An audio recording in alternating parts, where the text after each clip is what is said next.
I'm Kate Harmony, this is Ray Harmony, and welcome to the Hack Music Theory Show. This is our 60-second special on DJ Khaled's new single, No Brainer, that dropped today. Alright, so what you see on the screen right now is the bass line that I made using the music theory from DJ Khaled's song. Ready?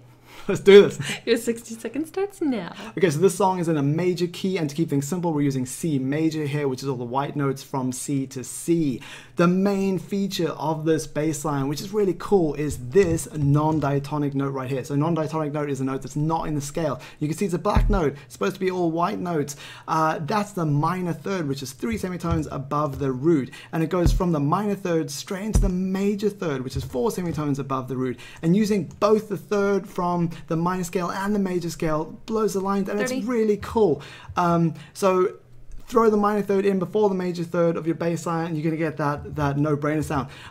The other defining features are the 16th syncopation here, which is used as a motif over there, which is really cool. And the other thing is the big space you get on beats 2 in both bars. I've thrown in some 16th notes to spice things up. It's not in the original. And then we've got a climax up here, which is a major 7, which brings us back around to the root.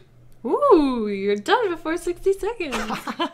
And just before the playthrough, if you found this video helpful, then head on over to hackmusictheory.com, where you can download our free music theory book, and while you're there, check out our PDFs and courses as well. Also, be sure to subscribe and hit the bell to get notifications. And lastly, what do you think of DJ Khaled's new single? Let us know in the comments below. Thanks for joining the Hack Music Theory Revolution. We'll see you next time.